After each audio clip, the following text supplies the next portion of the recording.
Finally मी खूप खुश आहे की माझ्या फेवरेट प्लेसला मी जात आहे. Yes, I am going for the Nageshwar Jyotirlinga. Yes, जे द्वारकाजवळ सौराष्ट्राच्या किनारपट्टीवर वसलेलं भगवान शिवाचं एक पवित्र मंदिर आहे.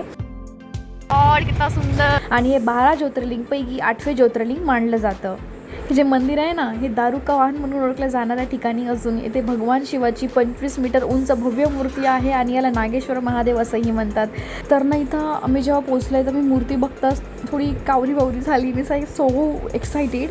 आणि खूप गर्दी होती, प्रचंड गर्दी होती. पण मला दर्शन करायचं होतं तर मला तिथं अराऊंड 1 तासाच्या वरती लागला. आणि ऑटोवाला भैया लाईक की भाई कब आ रहे हो is calling and everybody is waiting outside but I want to do की मेरे को दर्शन करके ही जाना है.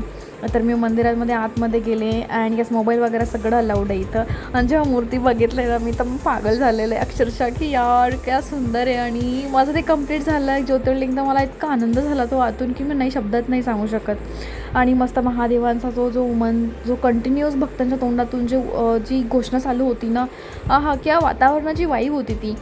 तर यस, तर तुम्ही ना द्वारकाला जेव्हा जातात ना तर तुमचं सोमनाथ, नागेश्वर, गोपी तलाव, द्वारका हे सगळं आणि गिरनार हे सगळं एकत्र तुमचं पूर्ण होऊन जातं. खूप म्हणजे काही 2 दिवसात तुमचं हे सगळं प्लॅन व्यवस्थित होणार जर तुम्ही प्रॉपर प्लॅन केला तर.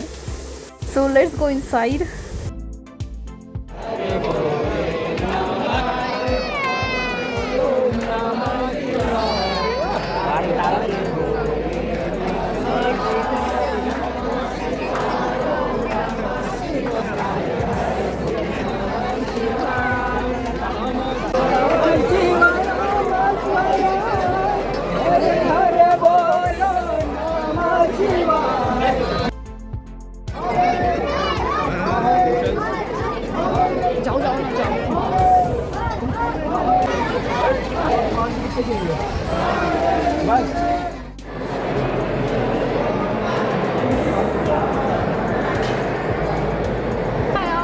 फायनली जेव्हा मी आतमध्ये गेली ना, माय गॉड, मी जेव्हा मूर्ती ती LED टीव्हीवरती पाहिली ना, I was crazy and too much grateful for everything. आणि मला इथं थांबायचं होतं पण यस खूप घाई पण होती.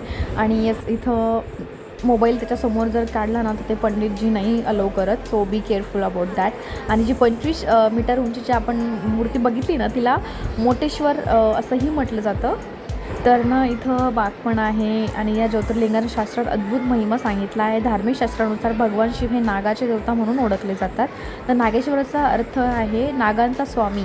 नागेश्वर शिवाचे दुसरं नाव आहे. या पवित्र ज्योतिर्लिंगाच्या दर्शनांना भारतीय कथेतील पुराणात मोठा महिमा सांगितला आहे. या मंदिरात बसून जो भक्त श्रद्धेने महाकथा ऐकतो त्याचे पापे धुतले जातात अशी श्रद्धा मानली जाते. अँड दर्शन झाल्यानंतर ना इकडे एक मोठा त्रिशूल आहे. इकडे देवीचं म्हणजे माता राणीचं पण एक मूर्ती आहे. तर खूप सुंदर असं व्हायब्रेशन आणि एनर्जी खूप आध्यात्मिक वातावरण इकडे या मंदिरात क्रिएट झालेलं होतं. ऑब्वियसली प्रत्येक मंदिरात असतंच. तर तुम्ही जेव्हा जाणार तर नक्की प्रेमात पडणार या मंदिराच्या. तर नक्की जा.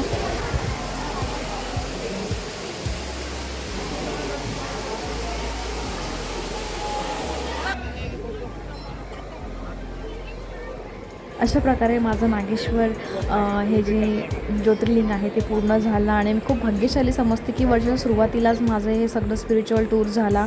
आणि खूप सारा ब्लेसिंग, खूप सारा love I taken from my God and for everybody else.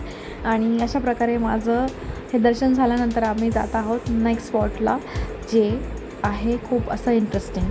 So आपण भेटूया पुढच्या व्हिडिओमध्ये. Till then bye bye. Take care. Lots love from my side. Like share subscribe my divine friend.